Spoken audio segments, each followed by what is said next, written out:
ॐ सहनाववतु सहनौ भुनक्तु सह वीर्यं करवावहै तेजस्विनावधीतमस्तु मा विद्विषावहै। ॐ शांति शांति शांति।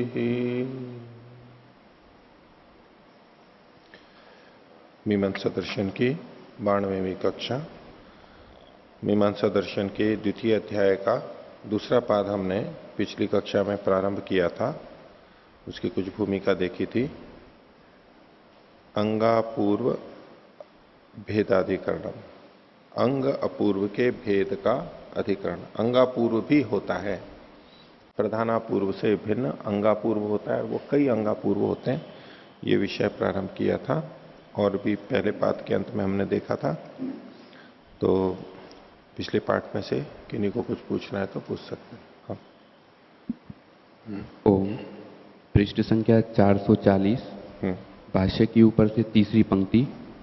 इसमें तत्र तेनैक वाक्यत्वात्, तत्र तेन एक वाक्यत्वात्, तो यहाँ पर एक वाक्यता, ये जो 438 पृष्ठ पर जो कहा हुआ वचन है चित्पतिस्त्वा पुनातु, ये जो पूरा मंत्र है इसके साथ एक वाक्यता देखनी है, अथवा जो इसका जो एक भाग है चित्पतिस्त्वा पुनातु और फिर अचित्रेण वाला, इसके साथ एक वाक्यता। अभी तो दोनों में ही नहीं देखनी है। यहाँ जो पूरा वचन है सारा का सारा उसके साथ भी नहीं देखनी है, और चित्पतिस्त्वा पुनातु इसके साथ भी नहीं देखनी है। और जो पूरा वाक्य आप कह रहे हो इसके अंदर अच्छित्रेण, इसके आगे वाला तो जुड़ना ही है अनुषंग के रूप में, तो एक वाक्यता के लिए तो उससे पहले का भाग बचता है। यहां पर ये पुनातु शब्द के साथ में जोड़ रहे हैं, केवल पुनातु शब्द के साथ में। ठीक है, अच्छित्रेण वाला ये जो भाग है ये पुनातु शब्द के साथ में जुड़ रहा है, तो पुनातु शब्द के साथ जुड़ करके उसके साथ एक वाक्यता हो रही है। ठीक है, क्योंकि इन्होंने स्पष्ट लिखाई है यत्र पुनातु शब्द प्रयुक्त है, तत्र जहां पुनातु शब्द प्रयोग किया गया वहां पर तेन एक वाक्यत्वात्, तेन मतलब तेन पुनातु शब्देन एक वाक्यत्वात्, पुनातु शब्द के साथ अच्छित्रेण इसकी एक वाक्यता होने से अच्छित्रेण इति अयम अपि प्रयोक्तव्य है, इसका भी प्रयोग किया जाना चाहिए जहां जहां पुनातु आता है। केवल पुनातु शब्द से जोड़ के देख रहे हैं अभी। हाँ, यद्यपि ये ठीक है कि पुनातु भी वहां चित्तपतिस इत्यादि से जुड़ा हुआ है तो उससे जुड़ जाएगा आगे चल के, लेकिन अभी केवल पुनातु के साथ में जोड़ रहे हैं। अगर इसमें एक अर्थत्व की दृष्टि से अगर देखेंगे तो क्या पूरे वाक्य का एक अर्थ लिया जा सकता है? 3 वाक्य बन जाएंगे यहां पर, चित्पतिस्त्वा पुनातु और अच्छित्रेण तेज, ये सब चलेगा। और वाक्पतिस्त्वा पुनातु अच्छित्रेण पवित्रेण वसो, और देवस्त्वा सविता पुनातु अच्छित्रेण पवित्रेण, ऐसे। तो पुनातु पुनातु 3 जगह है और तीनों अलग अलग क्रियाएं मानी जाएंगी। यद्यपि अर्थैकत्व है, पवित्र होना, लेकिन अलग अलग जने पवित्र कर रहे हैं, लेकिन पवित्र होना एक जैसा है, किंतु ये निराकांक्ष है परस्पर, इसलिए अलग अलग वाक्य होंगे। जी। दूसरा प्रश्न है पृष्ठ संख्या 440 पर 49वें सूत्र के जो भाष्य में ये जो मूल जो पंक्ति है विचार की, तो इसमें द्वितीय जो पद है सम यजत्रयी रंगानी, तो सिद्धांती ने इसमें बहुवचन हेतु लेकर के कहा है कि जो गच्छताम है वो अनुषंग नहीं होगा। अगर ये जो तीसरा जो इसमें जो वाक्य है सम यज्ञपति राशिषा, अगर ये दूसरे संख्या पर आ जाए और जो बहुवचनांत है वो तीसरी संख्या पर आ जाए, तो क्या गच्छताम उधर अनुषंग होगा? हो सकता है, क्योंकि बाधक नहीं है वहां पर, यहां तो व्यवधान आ गया। व्यवायात अनुसज्जेत, व्यवायात न अनुसज्जेत, व्यवधान के कारण ही नहीं जा पा रहा है, अनुषंग नहीं हो पा रहा है। और व्यवधान आपने हटा दिया, तीसरे को आपने दूसरी जगह रख दिया, दूसरे को तीसरी जगह पे, तो अब व्यवधान नहीं रहा तो पहुंच सकता है वो।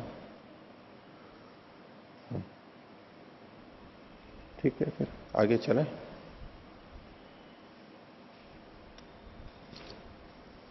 तो पृष्ठ संख्या 443, द्वितीय अध्याय का द्वितीय पाठ, प्रथम अधिकरण और प्रथम सूत्र की भूमिका के रूप में ये बात चल रही है। तो अंगापूर्व का भेद होता है, ये इनका सिद्धांत का प्रतिपादन है। लेकिन पूर्व पक्षी कह रहा है कि यहां सब जगह अदृष्ट एक ही है। देखिए, अदृष्ट की तो कल्पना करनी ही पड़ रही है, तो अल्प कल्पना यही होगी कि सबका एक ही अपूर्व मान लिया जाए, अलग अलग नहीं माना जाए। तो इसी प्रसंग में श्लोक हमने देखे थे। श्लोक के बाद में जो है उसको प्रारंभ करते हैं। गम्यते च विशेष। देखो, यहां विशेष तो हमें पता लगता है।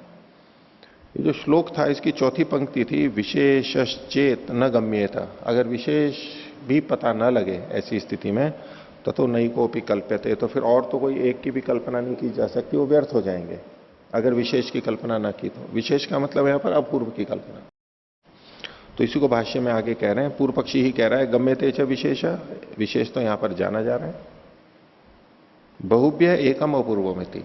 ये जो बहुत सारे कर्म हैं, यजेत, जुहोति और ददाति, इन अनेक जो कर्म है, इनसे बहुतों से एक अपूर्व बनता है, ये यहां पता लग रहा है। तस्मात् समुदाय चिकीर्षित, इसलिए यहां पर समुदाय की ही कथन की इच्छा रखते हैं, समुदाय को ही कहते हैं, समुदाय को चाहते हैं यहां पर। ततो अतिष्ठे कल्प्यमाने अवयवानाम समुदायम प्रति अर्थवत्वात् एकम अपूर्वम समुदायात कल्पितम भविष्यति। तो ऐसे में अतिष्ठ की जब हम कल्पना करेंगे, अपूर्व की अतिष्ठ की कल्पना करेंगे, तो चूंकि अवयवों का समुदाय के प्रति अर्थवत्व होता है, अवयव जो है, एक समुदाय के जो अवयव है, उनकी सार्थकता उस समुदाय के प्रति होती है। तो समुदाय, अवयवों का समुदाय के प्रति अर्थवत्व होता है, सार्थकता होती है। इसलिए एकम अपूर्वम समुदायत कल्पितम भविष्यति, समुदाय से पूरे से एक अपूर्व बन जाएगा। अवयव तो उससे जुड़े हुए हैं ही। न च अशब्द समुदाय अल्प विराम। ये जो समुदाय है, ये बिना शब्द का तो है नहीं, शब्दों से ही बनता है। और अवयव शब्द ही रेव समुदाय से उक्तत्वात्, और अवयव शब्दों के द्वारा ही समुदाय के कहा गया होने से, जो अवयव शब्द हैं उन्हीं के द्वारा समुदाय को कहा जाता है। तस्मात् समुदाय चिकीर्षित, इसलिए पूरे समुदाय को ही चाहा गया है, पूरे समुदाय से ही एक अपूर्व बनेगा। एक तरीके से इसने व्याख्या की पूर्व पक्षी ने, और इसी को दूसरे ढंग से प्रस्तुत कर रहा है।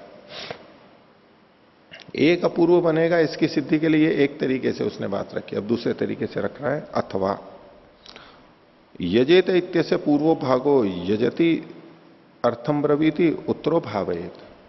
तो यहां जो सोमेन यजेत में यजेत शब्द था, इसका जो पूर्व का भाग है यज, वो है यजति अर्थ को कहता है, और बाद वाला जो है यानी प्रत्यय, वो लिंग जो है वो भाव को, क्रिया को कहता है। भावेत उत्तरम भावेत, जैसा कि हमने अर्थ संग्रह में देखा था।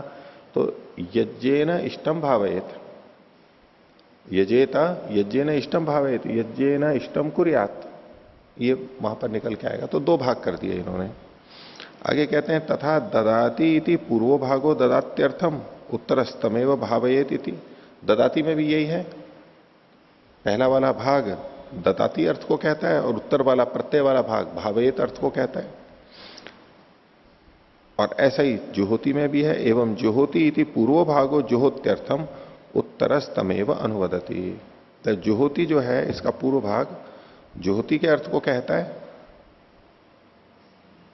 और उत्तर भाग तमेव यानी भावेत इस बात को कहता है। तो तेन एकस्याम भावनायाम त्रयो यजत्यादय उपाया विधीयन्ते श्रुत्या। अब श्रुति से क्या पता लग रहा है? ये कह रहे हैं कि भावयेत ये एक ही क्रिया है, एकस्याम भावनायाम, भावना एक ही है तीनों में, भावयेत भावयेत भावयेत। तो ये जो तीन एक ही भावना में, इसके एक ही भावना के तीन उपाय कहे जा रहे हैं। भावयेत, कथम भावयेत? यागे न भावयेत, होमे न भावयेत, दाने न भावयेत। तो याग, होम और दान, तो यजत्यादय उपाया विधीयन्ते, यजति आदि उपाय यहां पर विहित किए जा रहे हैं श्रुति के द्वारा। क्योंकि साक्षात श्रुति है। यजते, यजेता या ददाती या जुहोती साक्षात श्रुति है इनकी। तो क्रिया तो एक ही है यहां पर। एक सामान्य दृष्टि से देखेंगे तो तीन क्रियाएं थी, यजती, ददाती और जुहोती। तीन क्रियाओं को देख करके यहां पर तीन कर्म की बात आने लग रही थी, और तीन कर्म आ रहे थे तो तीनों के अपूर्व अदृष्ट अलग अलग बनेंगे। पूर्व पक्षी चाहता है कि सबका एक ही अपूर्व बने, तो वो कैसे सिद्ध कर रहा है कि इन तीनों में भावयेत तो समान है और उसके साधन यज, दान और होम है। तो अलग अलग तरीके से हो रहा है, लेकिन भावयेत ये तो एक ही है। इसलिए एक ही क्रिया को करने के लिए तीन उपाय यहां पर बताए गए हैं, और इनके करने पे चूंकि क्रिया एक ही है इसलिए एक ही अपूर्व बनेगा। तस्मात एतैर याग दान होमैर विशिष्टापूर्व से भावना प्रतीयते। इन याग दान होम के द्वारा विशिष्ट अपूर्व की भावना प्रतीत होती है, एक विशेष प्रकार का अपूर्व वहां पर बनता है।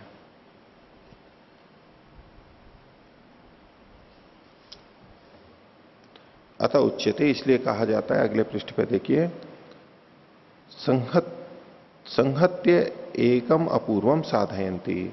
तो ये सब मिल करके, संहत्य मतलब मिल करके एक ही अपूर्व को सिद्ध करते हैं। यहां तक हो गया। ये दूसरे ढंग से इसने समाधान किया अथवा के बाद। अब तीसरा एक और दे रहा है, यद्वा यजति शब्देन विहितम दानम दान होम शब्देन अनुद्यते गुण संबद्धार्थम। कहने कि यहां पर यजति, जुहोति, ददाती, ये तीन क्रियाएं हमें दिखाई दे रही हैं अलग अलग, लेकिन वास्तव में क्या है, ये तीन कर्म नहीं कहे जा रहे हैं, एक ही है। एक जगह विधि है और दो जगह उसका अनुवाद है। कैसे? तो बोले यजति शब्द से भी दान को ही विहित किया गया था। सोमे ने यजेता में यजति शब्द से दान को विहित किया गया, विधान किया गया दान का, क्योंकि यज धातु का भी एक अर्थ दान होता है, देव पूजा, संगतिकरण और दान। तो ये जो पहला यजति है वो दान अर्थ को कह रहा है, और जो बाद के जुहोती और ददाती शब्द हैं वो उसी दान का अनुवाद कर रहे हैं। कैसे कर रहे हैं? दान, डुदाएं दाने तो दान अर्थ वाली है ही ददाती, और जुहोती में भी हु दाना धनयो, वहां पर भी दान है। ठीक है, तो वो भी दान को ही कह रही है। तो यजति, ददाती, जुहोती तीनों में ही दान को ही कहा जा रहा है। यजति ने विधि की पहली बार, इसलिए विधि हुई, और बाकी के जो दो है उसका अनुवाद कहा जा रहा है। तो कुल मिला के कितनी क्रियाएं हुई? एक ही तो हुई, वो दान रूप क्रिया हो गई। इसने तीसरे ढंग से इस बात को खोल दिया। तो इसलिए एक ही अपूर्व बनता है, पूरे समुदाय का अलग अलग नहीं बनते हैं। तो यजति शब्देन विहितम दानम, यजति शब्द से भी जो दान है वह दान होम शब्देन अनुद्यते। दोबारा जो दान और होम शब्द है उससे उसका अनुवाद किया गया। क्यों? गुण संबंधार्थम, गुण संबंध के लिए, उनको बताने के लिए। तस्माद एकम अपूर्वम इति प्राप्तम, इस सबसे सिद्ध होता है कि एक ही अपूर्व बनता है, अंगापूर्व अलग अलग अंगों का अपूर्व नहीं बनता है। एवं प्राप्त ब्रूमा, ऐसी स्थिति में अब सिद्धांत इसका समाधान कर रहा है।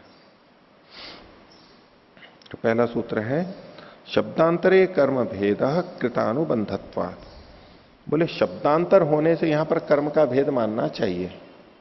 शब्दांतर मतलब यजति, ददाती, जो होती है शब्दांतर है, इसलिए यहां पर कर्म का भेद मानना ही चाहिए।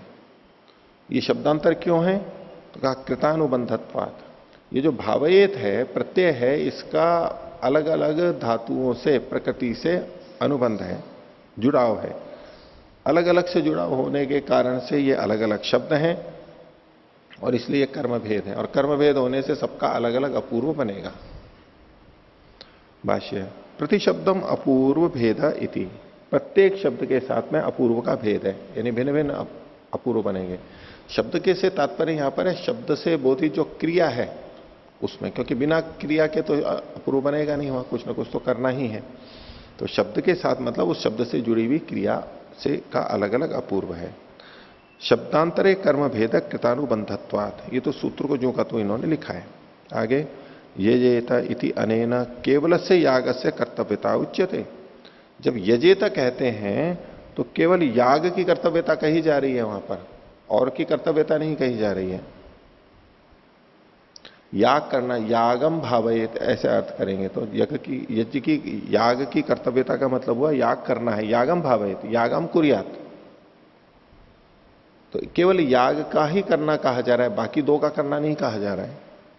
न तू ले लीजिए, न तू जुहोति शब्दाभिहित ददाति शब्दाभिहित वा शब्दांतरत्वात्, न कि जुहोति शब्द से जो कहा गया है और ददाति शब्द से कहा गया है उसकी कर्तव्यता कही जा रही है। यजेता शब्द से केवल याग की कर्तव्यता कही गई है, न कि जुहोति से जो कहा जा रहा है और ददाति से जो कहा जा रहा है उसकी भी कर्तव्यता यहां पर कही जा रही है। अर्थात अलग अलग है। क्यों अलग है? शब्दांतरत्वात्, भिन्न भिन्न शब्द होने से, स्वतंत्र शब्द है ये। आगे, प्रयोग वाक्य शेष भावे न ही समुदाय से सत्ता भावो गम्यते। अब कह रहे हैं हाँ, समुदाय से सत्ता संबंधो गम्यते श्रुत्या अवयवस्य यजेत इति। ये जो यहां पर समुदाय के रूप में कथन किया जा रहा है, ये पूरा समुदाय एक है, इसका पता कैसे लगा? अब ये प्रमाणों से, बलाबल की दृष्टि से देख रहे हैं। अगर कोई कहे भी नहीं पता लग रहा है यहां पर भी सब एक हैं, वो कह रहे हैं अलग अलग हैं, तो बलाबल की दृष्टि से यहां पर बता रहे हैं। तो प्रयोग वाक्य शेष भावे नहीं, जो प्रयोग वाक्य है उसके शेष भाव से, जो अन्य भाग उसके बचे हुए हैं बाद वाले, उनसे ही समुदाय की सत्ता का संबंध यहां पर पता लग रहा है। सत्ता का मतलब है यहां पर भावना। तो क्योंकि भू का मतलब क्या होता है? भू सत्तायामी होता है, तो सत्ता अर्थ ही है यहां पर। सत्ता मतलब भावना। तो समुदाय की भावना का संबंध कैसे पता लगता है? यहां पर प्रयोग वाक्य के शेष भाव से, यानी वाक्य के द्वारा यहां पता लगता है कि इनमें आपस में संबंध है, एक ही चीज है ये सब एक है। कैसे पता लगेगा? अलग अलग वाक्य हैं, उनको देख करके हमें पता लगता है कि एक ही है। भावना के साथ में जो संबंध है भावयेत भावयेत, ये एक जैसा है, वो पूरे वाक्य से पता लगता है। और जो अलग अलग हैं वो श्रुत्या अवयवस्य यजेता इति। और अवयव जो यजेता है इसका संबंध कैसे जुड़ता है? श्रुति से जुड़ता है, क्योंकि वहां पर जो भावयेत है पदाभिधान श्रुति है, यज्ञ और दान और होम वो सब उसके साथ जुड़े हुए हैं ना, यजेता ददाति जुहोति, ये श्रुति से पता लग रहा है। तो अवयव से जो संबंध जुड़ रहा है भावयेत का, वो श्रुति से जुड़ रहा है, और पूरे सबके साथ में, समुदाय के साथ में जो संबंध जुड़ रहा है वो वाक्यों से जुड़ रहा है। तो ऐसा होने पर सन्निहितयोरपि वाक्येन दान होमयो, सन्निहितयोरपि दान होमयो वाक्येन। और जो उसके साथ में सन्निहित जो दान और होम है उनका भी वाक्य के द्वारा ही संबंध जुड़ रहा है, सीधे संबंध नहीं जुड़ रहा है, वाक्य से जुड़ रहा है। और श्रुत्या यागस्य एवं सत्ता संबंधो गम्यते न दान होमयो। और श्रुति के द्वारा तो याग का ही सत्ता संबंध, यानी भावना के साथ में संबंध याग का किससे जुड़ रहा है? श्रुति से जुड़ रहा है, न कि दान और होम का। यानी यजेत में जो भावयेत है, सत्ता है, भावना है, उसके साथ में याग का ही सत्ता संबंध श्रुति से जुड़ रहा है। और दान और होम का श्रुति के साथ, श्रुति के द्वारा संबंध नहीं जुड़ रहा है। भावयेत या सत्ता, इसके साथ में यजेत वाला जो भावयेत सत्ता है उसके साथ में दान और होम का संबंध श्रुति से नहीं जुड़ रहा है, केवल याग का ही संबंध श्रुति से जुड़ रहा है। दान और होम का तो वाक्य के माध्यम से जुड़ रहा है। पूर्व पक्षी ने यह कहा था ना, भावयेत तीनों जगह एक है और यज दान और होम ये अलग अलग है, इन सबके साथ में जुड़ जाएगा, ये वो वाक्य से जुड़ रहा है। भावयेत के साथ में याग का संबंध कैसे जुड़ा है? श्रुति से। यजेता ये शब्द शब्दाभिधान श्रुति है, शब्द में ही वहां पर एकाभिधान श्रुति है, एक ही शब्द में से वो कहा जा रहा है, वैसे वाक्य से आ रहा है। तो इसलिए इन्होंने कहा श्रुतिश्च वाक्यात बलीयसी, इसलिए श्रुति वाक्य से बलवती है। तो भले ही वो भी अर्थ आ रहा है, ये भी अर्थ आ रहा है, दोनों में से कौन सा ठीक है? तो जो श्रुति से पता लग रहा है वो बलवान है, जो वाक्य से आ रहा है वो दुर्बल है, उसको हट जाएगा। तस्मात् न समुदाय शाब्दः, इसलिए ये जो समुदाय है ये शब्द से बोधित नहीं है, ये वाक्य से पता लगता है, शब्द से पता नहीं लग रहा है। कल्प्यमानो ही प्रयोग वचनेन एक वाक्यताम नीत्वा कल्प्येत। और यदि आप इसकी कल्पना भी करो तो प्रयोग वचन की के द्वारा एक वाक्यता को ले जाकर के आप उसकी कल्पना करोगे समुदाय की। ये जो प्रयोग वचन है अलग अलग, इनको मिला करके इनके प्रयोग से इनकी एक वाक्यता को बनाएंगे पहले तो। उसकी एक वाक्यता के आधार पर आप इसकी कल्पना करेंगे समुदाय की, एक होगा वाक्य से ही। और शब्दांतरंच यजतेर ददाति ही, और यजति से ददाति तो शब्दांतर है, भिन्न शब्द है ही, स्पष्ट है। तत्र यद्यपि परो भाग भावना वचन सर्वेषु समान तथापि एकैकस्य पूर्वावयवो अन्यः। तो सिद्धांति पूर्व पक्षी की इतनी बात को तो मान ही रहा है कि यद्यपि इनका जो पर भाग है, किनका, यजेता ददाती जुहोती, इन तीनों का जो पर भाग है यानी प्रत्यय से जो जाना जा रहा है वो तो भावना वचन है, वो सब में समान है। लेकिन फिर भी इनका जो पूर्व का भाग अवयव है वो तो सबका अलग अलग है। अन्यश्च तेन समुदाय शब्दांतरम अन्यस्मात् समुदायात, और इससे तेन समुदाय शब्दांतरम, ये समुदाय शब्दांतर मतलब यजति, और अन्यस्मात् समुदायात तेन अन्यः, ये जो शब्दांतर समुदाय अन्यस्मात् है, अन्यस्मात् समुदायात मतलब ददाती आदि समुदाय, इसको ददाती और यजेता को क्यों ले रहे हैं, क्योंकि प्रकृति और प्रत्यय दोनों मिले हुए हैं, इसलिए ये समुदाय कहा जा रहा है यहां पर, वो उससे अलग है। तत्र अर्थांतरम वक्तव्यम, और इसमें भिन्न भिन्न अर्थ हैं ये कहना चाहिए, उसको ये आगे बता रहे हैं। वैसे तो यूं समझ में आ ही रहा है, लेकिन फिर भी ये खोल करके बता रहे हैं कि इनमें शब्दांतरता कैसे है। तो अर्थांतरम, तत्र अर्थांतरम वक्तव्यम, हाँ, तत्र अर्थांतरम व्यक्तम, अर्थांतर जो है वो बिल्कुल व्यक्त है, स्पष्ट ही है, कहना नहीं, स्पष्ट है, उसी को बता रहे हैं। दद्यात इति दानेन साधयेत इति, दद्यात शब्द जो है देवे, तो इसका मतलब है दानेन साधयेत, दानेन इष्टम भावयेत, ये इसका अर्थ है वाक्यार्थबोध। केवलम एव दानम करणम भावनाया प्रतीयते, और ऐसे में भावना का जो करण है वो केवल दान ही प्रतीत हो रहा है। भावना, ये भावना कैसे की जाए, भावयेत कैसे की जाए, तो दाने न, तो केवल दान ही यहां पर प्रतीत हो रहा है।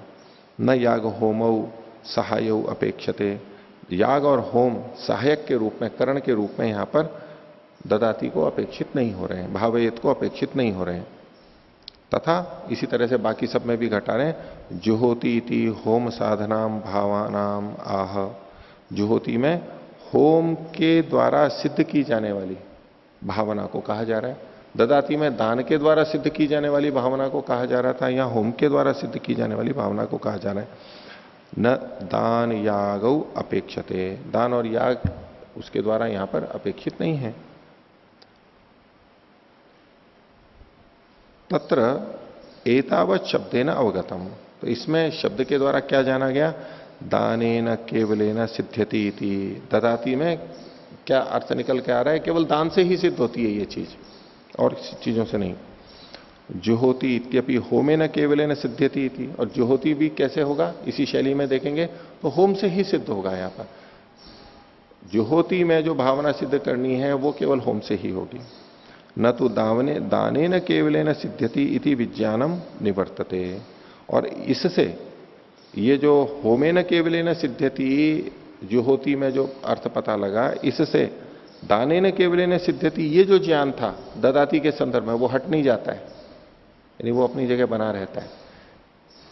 कोई कहने लगे कि ददाती से दान के द्वारा भावना करे, ये जो अर्थ निकल के आया था, जब जुहोती में किया तो जुहोती ने कहा होम के द्वारा को सिद्ध, भावना को सिद्ध करे, इससे ददाती का जो अर्थ था दान के द्वारा भावना को सिद्ध करे वो हट नहीं जाता है। अगर इसके आने से वो हट रहा है तब तो कह सकते हैं कि भाई ये एक ही बात है, ये आ गया उसकी जगह ये कर लिया। दान के द्वारा सिद्ध करे वो अपनी जगह है, होम के द्वारा सिद्ध करे वो अपनी जगह पे है, दान के द्वारा सिद्ध करे उसको हटा नहीं रहा है। न तो दाने न केवलेन सिद्ध्यति इति विज्ञानम निवर्तते, ददातिर्हि स्वेन कारक ग्रामीण कृतानुबंधो न यागम होमम व अनुबंधम अपेक्षते, और जो ददाती है दान के द्वारा भावना करे, ये ददाती अपने कारक समूह के द्वारा, उसका जो भी कारक समूह है, देने के का कर्ता, दान क्रिया का कर्ता, जिसके लिए दान दिया जाता है वो संप्रदान, जिसको दिया जा रहा है वो कर्म, जो वस्तु दी जा रही है जिसके द्वारा दी जा रही है वो करण, इत्यादि जो उसका कारक समूह है, जो भी हो सकता है दान के संदर्भ में, वो अपने कारक समूह से अनुबंध करता हुआ याग और होम के अनुबंध की अपेक्षा नहीं करता है। अपने कारकों से ही वो संपन्न हो जाता है, निराकांक्ष रहता है। तस्मात भिन्नानि वाक्यानि, इसलिए ये सारे के सारे भिन्न भिन्न वाक्य हैं। और प्रतिशब्दम अपूर्व भेदा इति, और प्रत्येक शब्द में अपूर्व का भेद है, भिन्न भिन्न अपूर्व है। इसमें शब्द के बाद में म जोड़ लीजिए, प्रतिशब्दम अपूर्व भेदा, म तो प्रतिशब्दम अपूर्व भेदा ये बनेगा। न च दान से यजतिर्जुहोतिर्वा अनुवाद, कल्प विराम। कोई ये नहीं कह सकता है कि ये जो यजति और जुहोति है ये दान का अनुवाद है। दान का अनुवाद यजति जुहोति नहीं है। अगर दान का ही अनुवाद यजति जुहोति होता तब तो एक ही मान सकते थे इसको, कि उसी बात को कहा जा रहा है दो जगह और, तो एक कुल मिला के एक ही बात हुई, तो ये अनुवाद नहीं है।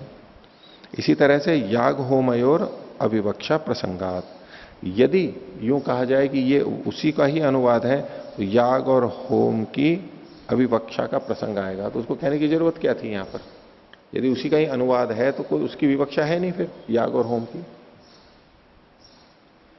न च दानम इतरयोर अनुवाद, और उल्टा भी नहीं है कि दान उन दोनों का अनुवाद हो, यजेता और जुहोति का अनुवाद भी नहीं है दान।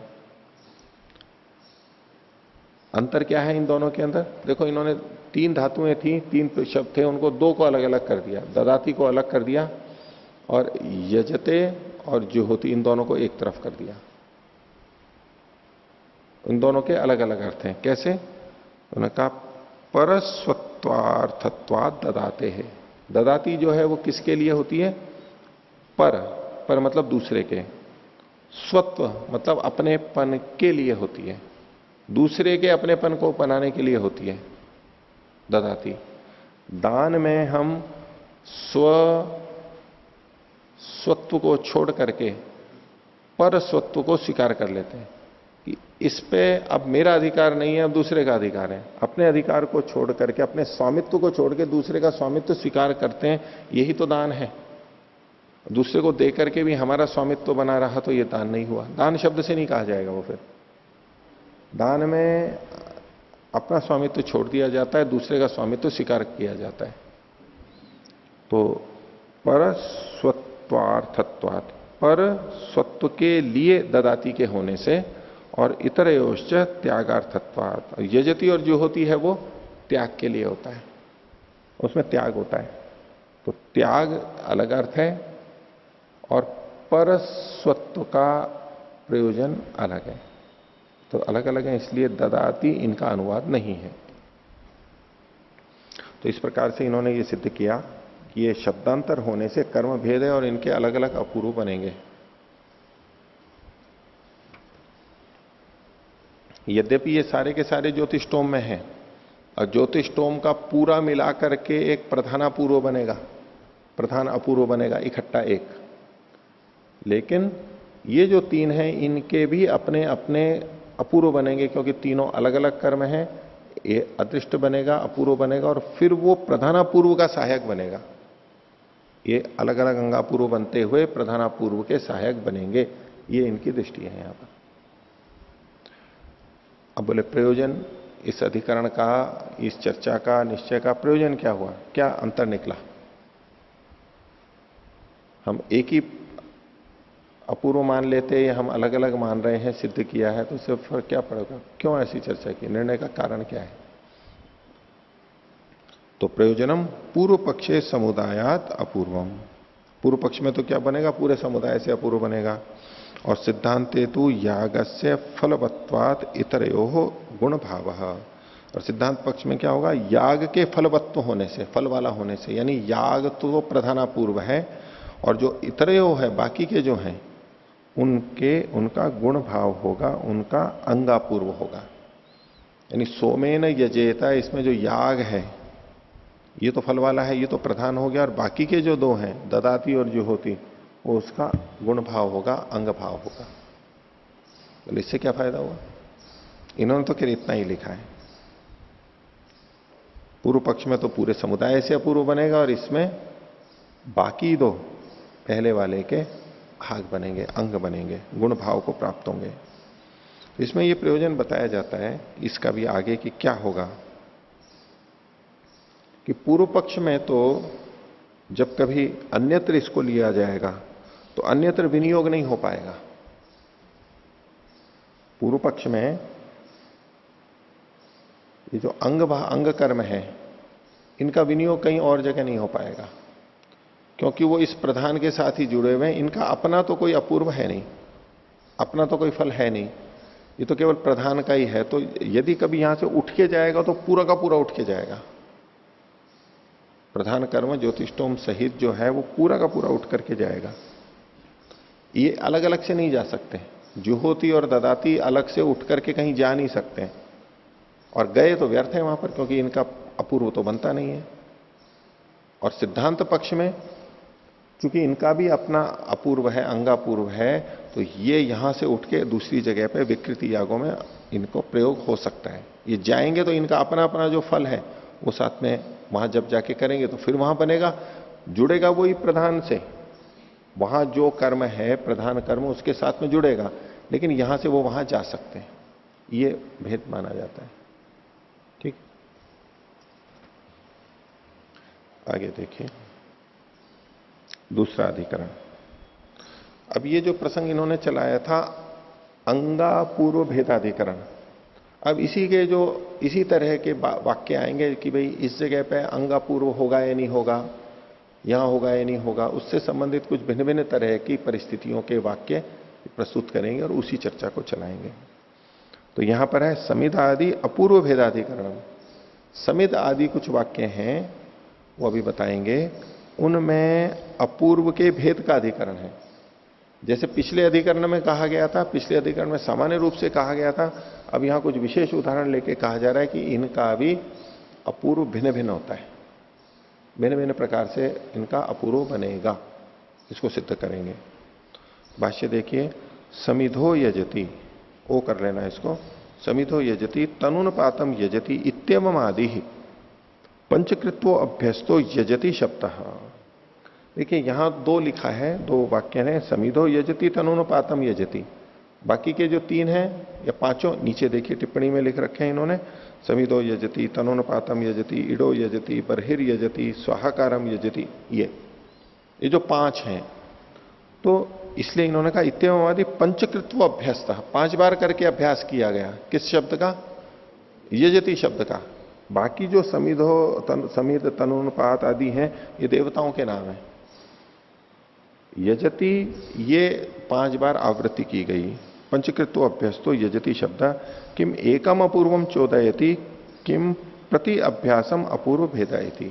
तो ये जो यजति यजति है ये चूंकि एक जैसा शब्द है तो ये पांचों मिलकर के एक ही अपूर्व को बनाते हैं, अथवा ये प्रत्येक अभ्यास में अपूर्व की भिन्नता है, अलग अलग बनेंगे। ये प्रश्न है। तो इसमें कह रहे हैं शब्दांतरे कर्म भेद उक्त। बोले आपने पीछे कहा था कि शब्दांतर होने पर कर्म भेद होता है। पीछे की जो सिद्धांत स्थापित करते हैं उसका कुछ कहीं अपवाद होता है या वितर्क होता है, प्रश्न उठता है ना, ऐसे उदाहरण लेते हैं फिर आगे अगले अगले अधिकरणों में। ऐसा आगे भी पूरे मीमांसा में चलता रहेगा। बोले अभी तो आपने ये कहा था, तो वो ऐसा उदाहरण ढूंढ के लाएगा कि देखो यहां तो शब्दांतर है नहीं, यजति यजति है, तो यहां तो एक ही कर्म माना जाएगा। उसी आधार पर वो निर्णय करता है। तो शब्दांतरे कर्म भेदा उक्ता, आपने सिद्धांति ने कहा था कि शब्दांतर में कर्म भेद होगा। यह स एव शब्द पुनर्पुनरुच्चार्यते, यहां तो एक ही शब्द बार बार बोला जा रहा है, इसलिए कर्म भेद नहीं होगा, नहीं होना चाहिए। तस्माद एकम एव अत्र पूर्वम, इसलिए यहां एक ही अपूर्व बनेगा। लेकिन सिद्धांति कहता है ननु अपूर्वांतरम अविदत अनर्थको भवति। अगर यहां पर अलग अपूर्व ना कहा जाए, इन पांचों से अलग अलग अपूर्व ना बना जाए तो ये अनर्थक हो जाएंगे, ये पढ़ना ही व्यर्थ हो जाएगा। इसलिए यहां पर सबका अलग अलग अपूर्व होगा।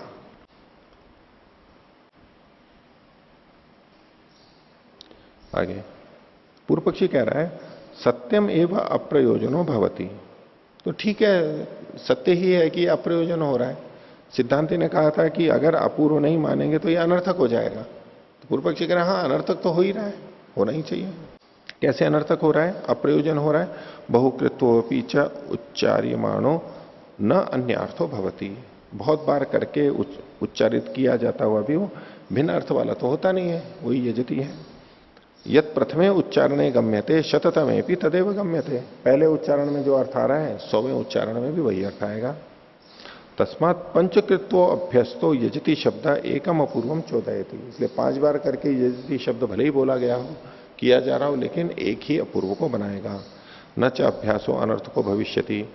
अब कोई कहने लगे कि यदि एक ही अपूर्व बन रहा है तो ये 5 बार क्यों बोला जा रहा है, ये जो अभ्यास किया गया समितो यजति तनुनुपातम यजति, ये तो पाठ व्यर्थ हो जाएगा। बोले नहीं, व्यर्थ नहीं होगा। लेकिन न च अभ्यासो अनर्थ को भविष्यति, ये अभ्यास आवृत्ति अनर्थक नहीं होगी। कैसे नहीं होगी, तनूनपादादिर देवता विधास्यति, तनूनपादादि ही, ये द्वितीय का बहुवचन है, तनूनपात आदि देवताओं को का ये विधान करेगा। ठीक है, देवता ये भी द्वितीय बहुवचन है। तनुपात आदि जो ये जो 5 देवता हैं इन 5 वाक्यों में लिखे हुए हैं, प्रथम पद जो है उसका ये विधान करेगा। तो ये एक विशेषता हो गई। यजति यजति भले ही एक है, बार बार है, लेकिन वो तो अनुवाद हो गया और देवता का विधान यहां पर सार्थक कर रहा है इन वाक्यों को। तस्माद एकम अपूर्वम, इसलिए एक अपूर्व हो गया, एक अपूर्व भी हो गया, आवृत्ति व्यर्थ भी नहीं हुई है, सार्थक हो गई है, विधि अलग अलग बता दी है। एवं प्राप्ते ब्रूमः, ऐसा प्राप्त होने पर अब सिद्धांति अपनी बात को रखता है। दूसरा सूत्र, एकस्य एवं पुनः श्रुति ही अविशेषात अनर्थकम ही स्यात्।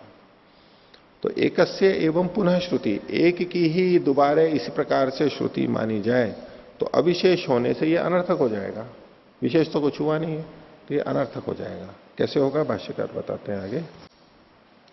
एकस्य एवं पुनः श्रुति स्यात् कर्म भेदम कुर्याद इत्यर्थः, एक की ही पुनः श्रुति अगर होगी तो ये तो अब ठीक नहीं है, इसलिए कर्म भेद कुर्याद इत्यर्थ, इसको कर्म का भेद मानना चाहिए। तावती एव विधीयमाने असति कस्मिश्चित विशेषे पुनः श्रुति अनर्थिका भवेत, अगर उतना ही विधान किया जा रहा है जो पहले से किया जा रहा है, दूसरे से भी वही किया जा रहा है, तो कुछ विशेष न होने से ये श्रुति अनर्थक हो जाएगी। तो पूर्व पक्षी कह रहा है ननु उक्तम न शक्नोति अर्थांतरम विधातुमिति, तो बोले ये तो मैंने कहा ही है कि ये अर्थांतर को यानी भिन्न नए अर्थ को ये बता नहीं सकती है। नहीं, इस पे सिद्धांत कह रहा है उच्यते समिधो यजति इत्यपि प्रथमो अनुवाद एवं।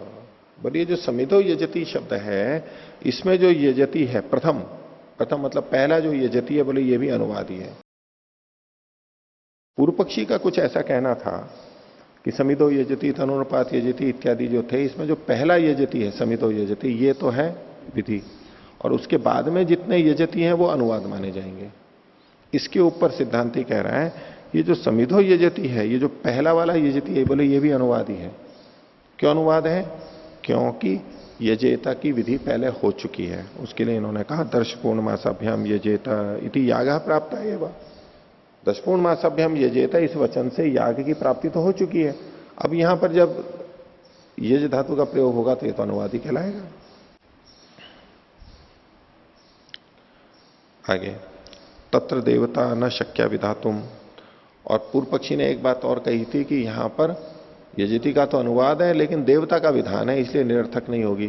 सिद्धांत कह रहा है कि तत्र यहां पर देवता न शक्या विधातुम, देवता को भी का भी विधान नहीं कर सकते, अपी जोड़ लेंगे यहां पर, देवता का भी विधान नहीं कर सकते आप। क्यों नहीं कर सकते, श्रुति प्राप्ता ही तत्र देवता, वहां पर श्रुति के द्वारा देवता की भी प्राप्ति हो चुकी है, देवता का कथन भी हो चुका है वहां पर।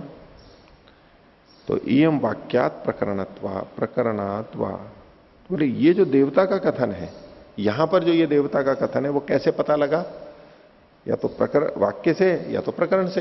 वाक्य तो यही है समिधो यजति तनुपात यजति इत्यादि जो वाक्य हैं, इनसे तनुपातम यजति ये जो वाक्य हैं ये तो इन वाक्यों से पता लगता है, अथवा ये प्रकरण ऐसा चल रहा है जिससे हमें देवता का ज्ञान हो जाता है। तो या तो वाक्य से या तो प्रकरण से। और वहां पर कैसे पता लग रहा था, श्रुति प्राप्ता ही तत्र देवता, प्रकृति में दशपूर्ण मास में जो देवता है वो तो श्रुति से प्राप्त है। वहां पर आग्नेय शब्द लिखा हुआ है, यद आग्नेय अष्टा कपालो अमावस्यायाम पौर्णमास्याम च अच्युतो भवती। आग्नेय शब्द वहां पर पढ़ा हुआ है। भाष्यकार ने आगे लिखा है हिंदी में, युधिष्ठिर जी ने 449 पर। तो आग्नेय जो शब्द है, आग्नेय शब्द के माध्यम से क्या पता लगा, ये देवता का कथन कैसे हो रहा है, तद्धित के द्वारा देवता का कथन हो रहा है। तो या तो देवता का कथन तद्धित से होता है या चतुर्थी से होता है, ठीक है।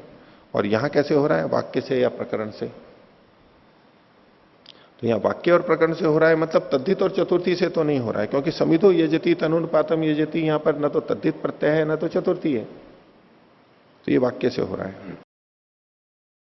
तो तय और विकल्पो न न्याय्य। तो कोई कहने लगे कि ठीक है, वहां भी देवता का विधान है और यहां भी देवता का विधान है, अगर दो दो विधान होंगे तो वहां विकल्प प्राप्त होगा। यदि दोनों का विधान मानेंगे तो विकल्प प्राप्त होगा, लेकिन दोनों प्राप्त हो नहीं सकते, क्योंकि इसमें बलाबल है। श्रुति से जो प्राप्त हो रहा है वही होगा, वाक्य से या प्रकरण से हो रहा है वो नहीं होगा। यदि दोनों श्रुति से प्राप्त हो रहे होते तो विकल्प होता। तुल्य बल में विकल्प की प्राप्ति होती है, अतुल्य बल में तो दुर्बल है वो हट ही जाएगा, तो बलवान ही रहेगा।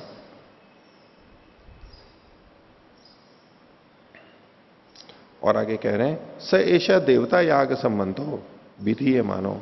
यहां पर देवता और याग का संबंध विधान किया गया है, देवता और याग के संबंध का विधान किया गया है, विधियमान किया जाता हुआ अक्रियमाणे यागे। और यदि याग वो नहीं कर रहा है तो न शक्य कर्तुम इति अनर्थ का स्यात्, तो फिर वो संबंध बना ही नहीं सकता है, तो वो देवता और याग का संबंध ही अनर्थक हो जाएगा। ये जो वाक्य है ये देवता और याग का संबंध बना रहा है, और याग अगर किया नहीं है उसने अलग से तो देवता के साथ संबंध भी नहीं जुड़ेगा, तो ऐसे में ये वाक्य व्यर्थ हो जाएगा। देवता और याग का संबंध तो वास्तव में बनेगा ना, ये याग किया इस देवता के लिए किया, इस देवता के लिए हवि का त्याग किया, ऐसे संबंध बनेगा। और वास्तव में याग किया नहीं है तो ये वचन व्यर्थ हो जाएगा। क्रियमाणे तो शक्यते, और अगर याग के किए जाने पर याग को यदि करते हैं तो देवता और याग का संबंध संभव है। तस्मात अभ्यसितव्यो याग, इसलिए याग का यहां पर अभ्यास करना चाहिए, बार बार करना चाहिए। प्रति अभ्यासंच अदृष्ट भेदायति, और प्रत्येक अभ्यास में अदृष्ट का भेद होगा। न च यत समित संबंधे न क्रियते तत्तनुपात संबंधे न भिन्नत्वात् तयो। ये कह रहे हैं कि समित के संबंध से जो याग किया जा रहा है, समित हो यजति, वह तनुपात के संबंध से जो याग किया जा रहा है उससे वो वही नहीं है। न च यत, जो समित संबंध से किया जा रहा है वो तनुपात संबंध से नहीं किया जा रहा है, भिन्न भिन्न है। क्यों? भिन्नत्वात् तयो, दोनों के भिन्न होने से। अतो न विकल्प है, इसलिए इनमें विकल्प नहीं होगा, ये सब किए जाएंगे अपनी अपनी जगह पे। अब कहते हैं इसमें प्रयोजन क्या है, तो प्रयोजनम पूर्व पक्षे सकृत प्रयोगायति दृष्ट सिद्धांते तु सिद्धांते पुनः पुनः प्रयोगायति। तो पूर्व पक्ष में तो यहां पर एक ही बार प्रयोग होगा, क्योंकि सबसे एक ही याग किया जा रहा है और 5 विधान किए, 5 वाक्य हमें मिल रहे हैं, तो इनमें विकल्प प्राप्त होगा, चाहे तो इससे कर लो, चाहे उससे कर लो, चाहे उससे कर लो, किया एक ही बार जाएगा। पूर्व पक्षी की बात को माने तो परिणाम ये निकलेगा, एक ही बार किया जाएगा। और सिद्धांति की बात माने तो चूंकि 5 कर्म अलग अलग हैं, 5 का अपूर्व अलग अलग है, इसलिए पुनः पुनः प्रयोग होगा, यानी 5 बार प्रयोग होगा, 5 याग होंगे। इति समिदादि अपूर्व भेदाधिकरणम, समितादि के अपूर्व भेद का अधिकरण कहा गया। इसमें एक तो नीचे देखिए थोड़ा सा, या तो इससे पहले देखिए, हाँ 446 पृष्ठ पर देखिए। 446 पर विवरण में नीचे की 2 पंक्तियां, मीमांसकों के मत में यद्यपि तीनों अपूर्व को उत्पन्न करते हैं, तथापि यागोत्पन्न अपूर्व प्रधान पूर्व है।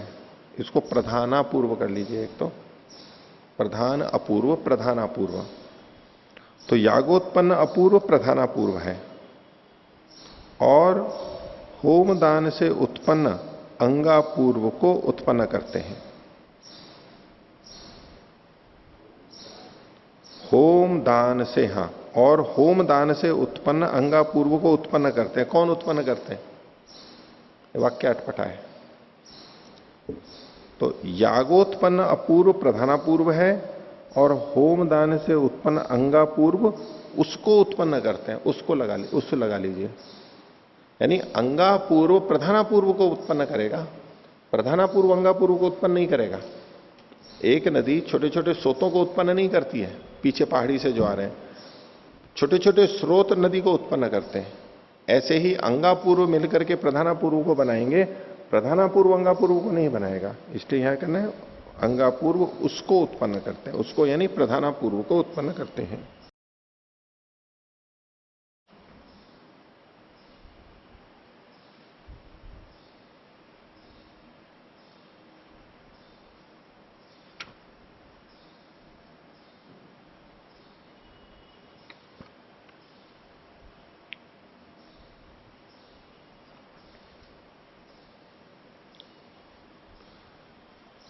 आगे देखिए,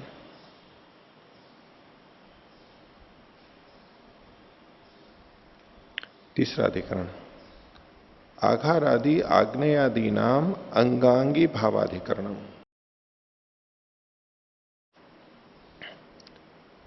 आघार आदि कुछ कर्म हैं, आगे बताएंगे,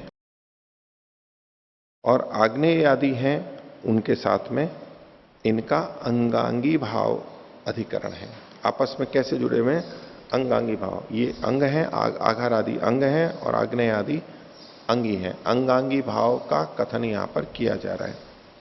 तो आघार आदि आग्नेय आदि नाम अंगांगी भावाधिकरण, अंगांगी भाव को यहां पर सिद्ध करेंगे। इसको, इस अधिकरण को एक और न्याय से कहा जाता है, इसको पौर्णमासी न्याय भी कहा जाता है।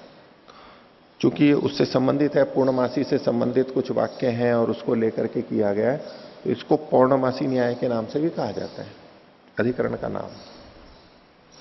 अथवा जब इस न्याय का प्रयोग और जगह भी किया जाता है तो कहते हैं कि भाई पौर्णमासी न्याय से कर लेंगे। वो पौर्णमासी न्याय क्या है वो इस अधिकरण में बताया।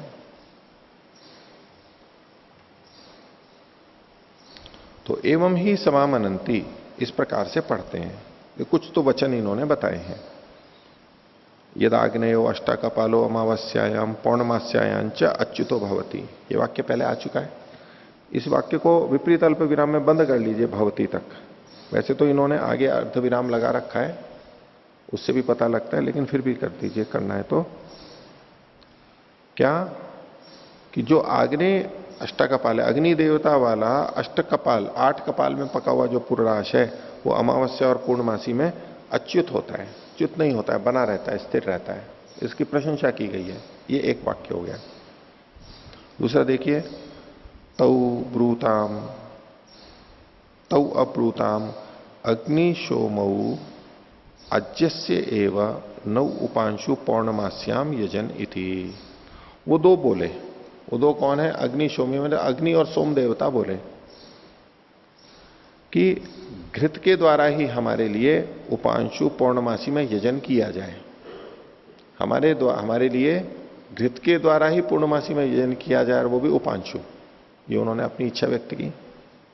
आगे, ताभ्याम एतम अग्निशोमियम एकादश कपालम पौर्णमासे प्रायच्छत। तो उन दोनों के लिए, इन अग्नि और शोमी के लिए, एकादश कपाल वाले पुरोडाश को पौर्णमासी में दे दिया। उन्होंने तो घी की इच्छा की थी और उनको पुरोडाश की प्रस्तुति हो गई, वो दे दिया गया। आगे, ऐन्द्रम दधि अमावस्यायाम, और अमावस्या में जो दधी है, दही की आहुति देते हैं, वो इंद्र देवता वाला होता है। ऐन्द्रम, इंद्र देवता वाला। ऐन्द्रम दधि अमावस्यायाम, ऐन्द्रम पयो अमावस्यायाम, और अमावस्या में पय भी होता है, दूध भी इंद्र देवता वाला होता है। तो जब ये दो बातें आ गई हैं तो यहां विकल्प हो सकता है। ऐन्द्रम दधि अमावस्यायाम और ऐन्द्रम पयो अमावस्यायाम, दो वचन मिल रहे हैं, तो यहां विकल्प हो सकता है। इति, ये इति के बाद में पूर्ण विराम लगा लीजिए। ये कुछ वचन मिले। अब तथा करके और अगले वचन कुछ बता रहे हैं। फिर इन वचनों के परस्पर क्या संबंध है या कुछ प्रश्न है वो आगे देखेंगे। अभी एक वर्ग समाप्त हुआ, एक तरह के वाक्यों का एक वर्ग समाप्त हुआ इति से। तथा आघारम आघारयति, आघार का आगरण करता है, लंबे लंबे आहुतियां देता है घृत की। आज्य भागो यजति, आज्य भाग जो दो हैं घृत की आहुतियां वो देता है। सुष्टकृते समवद्यति, सुष्टकृत के लिए वहां पर अवदान करता है, उसको पृथक करता है आहुति को। पत्नी संयाजान यजति, पत्नी संयाज को का यजन करता है, नाम है ये। और समिष्ट यजुर जो होती, समिष्ट यजु नाम भी है उसका, उसका होम करता है जो होती। समिष्ट यजु जो है ये मंत्र हैं, तो समिष्ट यजु मंत्र से जहां पर होम किया जाता है वो समिष्ट यजु होम कहलाएगा। समिष्ट यजुर जो होती, समिष्ट यजुर होम कहलाता है वो।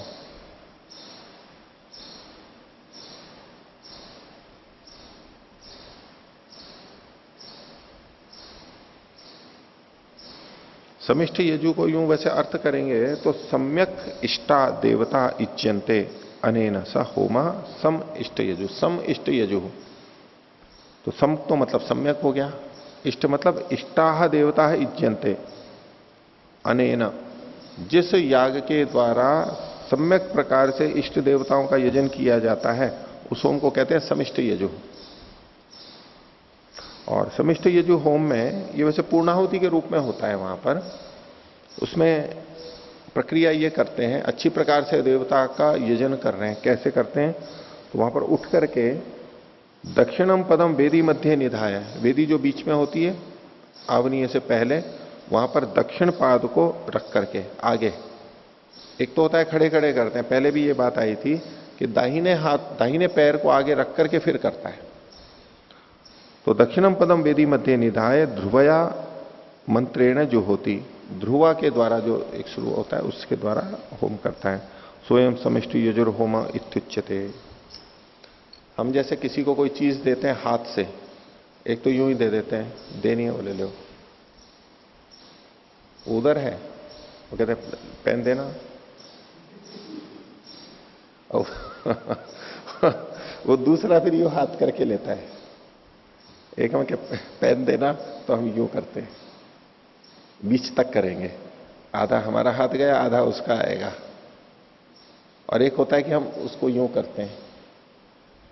और कई बार लेने वाले भी कई तरह के होते हैं। ये तो मैंने देने वाले का बताया लेने वाले भी तीनों तरह से होते हैं। बैठा है यहां पर, बोले पेन देना, तो वो हाथ यहीं रखेगा, हाथ नहीं बढ़ाएगा ये आप यज्ञशाला में भी देख सकते हैं, वो लोटा जो देते हैं ना, तो एक करके एक तो वो यही रखता है, एक थोड़ा सा आगे करता है और एक पूरा आगे तक वहां तक पहुंचाता है, क्योंकि दूसरे ने यूं ही रखा हुआ है कि वो मेरे पास तक देगा। अब कौन क्या कर रहा है इतने मात्र से व्यक्ति का पता लग जाता है कि ये किस मनोवृत्ति वाला व्यक्ति है। यद्यपि कुछ बिगड़ नहीं रहा है वहां पर हवन पात्र लेने और करने में, लेकिन आपको भेद दिखाई देगा। एक व्यक्ति देना है तो देगा, तो वहां तक ले जाकर के देता है, उसको कोशिश करता है कि वहां तक दूं मैं इसको, वहां तक पहुंचाऊं। और एक वहीं की वहीं रखता है कि यहां देना है तो वो खुद लेगा, उसको लेना है और यूं ही हाथ रखेगा, ये थोड़ा सा आगे देगा। तो ये जो देवता का समिष्ट यजु क्या है, देते समय एक पैर आगे बढ़ा रहा है और यूं आगे बढ़ करके दे रहा है। देवताओं को ऐसे ही दिया जाता है। हम देवता को देना है और हम हाथ में लेके बैठे हैं कि जी ले लीजिए, और देवता वहां से चल करके आए, ऐसा नहीं, वो वहां बैठे। हमें उनके पास जाके उनके निकट जाकर के यूं देना होता है। वो एक पैर आगे रख करके हम देते हैं दूसरे व्यक्ति को। ये इसलिए इसमें सम्यक रूप से देवता का यजन किया जाता है, क्योंकि हमारी भावना और हमारी प्रवृत्ति ऐसी है कि हम सम्यक रूप से दे रहे हैं। रोटी आदि देने में भी देख लीजिए आप, एक तो यहीं से ही देते हैं, कहीं ऊपर से ही पटक देते हैं और यूं ही रख देते हैं, और एक अच्छी तरह से रखते हैं। अलग अलग तरीके से होते हैं कि रख करके छोड़ से देते हैं, रखते हुए छोड़ते हैं, और एक रखते हुए यूं रख करके यूं धीरे से यूं करते हैं। वहां स्वामी जी के यहाँ, रामदेव जी के यहाँ जो सेवक है ना, स्वामी जी ने तो वहां भोजन किया है, वो रोटी कैसे रखते हैं देखो। उसमें भी सब अलग अलग ढंग से रखते हैं रोटियां, एक जैसे नहीं रखते हैं। कटोरी भी ला करके रखेंगे तो वो जो पुराने वाले हैं उनका क्या नाम है शिषपाल जी, हाँ, उनको देखो कभी, वो सबसे ज्यादा विनम्र है। कटोरी भी रखेंगे तो यूं रखेंगे, एक होता है यूं खड़े हैं यूं रख दिया, लाएंगे यूं रखेंगे यूं धीरे से छोड़ गया। रोटी भी रखेंगे तो यूं झुकते हैं यूं करके और यूं धीरे से हाथ निकालते हैं नीचे से। वो देखने लायक है, कभी को भोजन करो तो वो सबसे ज्यादा करते हैं, कोई अलग अलग ढंग से रखते हैं। तो ये आदर प्रकट होता है कि हम किसको किस तरह से प्रस्तुत कर रहे हैं, और ये हम सामने वाला कैसा व्यक्ति है उसके आधार पे हमारा देने का तरीका भी बदल जाता है। हम बराबर वाले को दे रहे हैं तो अलग ढंग से देते हैं, बड़े को देते हैं, अपने आप भी बदलाव आता है हमारे को। तो ऐसे में बराबर वाले को भी कोई सम्मान से दे रहा है, ढंग से दे रहा है, तो वो उसकी श्रेष्ठता मानी जाती है कि वो अच्छे तरीके से दे रहा है। छोटे को दे रहा है अलग तरीके, तो इस समिष्ट यजु आगे बढ़ करके देता है। तो यहां तक हो गया। ये दूसरा वर्ग हो गया, जो मंत्रों का भाग है ये दूसरा वर्ग हो गया। तीसरा देखिए, तथा य एवं विद्वान पौर्णमासीम यजते, य एवं विद्वान अमावस्यायाम यजते। ये तीसरे प्रकार के वाक्य हो गए। यहां जो ये तथा लिखा हुआ ये गहरे अक्षर में है, ये वैसे हल्का होना चाहिए, जैसे पहली पंक्ति में तथा है ना, इति तथा, ऐसे ये हल्के में होना चाहिए, मंत्र का भाग नहीं है ये। तो इस प्रकार से ये तीन तरह की चीजें इन्होंने यहां पर बताई, और अब इसके अंदर ये संदेह पैदा कर रहे हैं, संदेह उठा रहे हैं कि सर्वाणी एतानी समप्रधानानी उत आग्नेयादीनी पयो अंतानी प्रधानानी और आघारादीनी आराध उपकारकाणी अंगानी थी।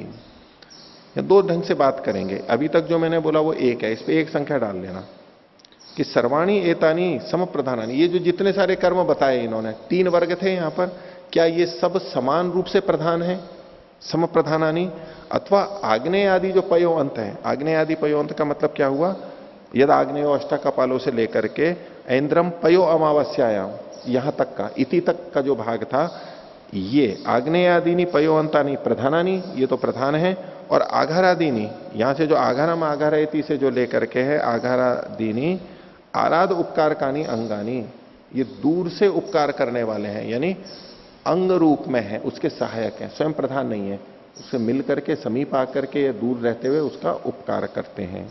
ये एक तरह से हुआ। अब दूसरे वाला भी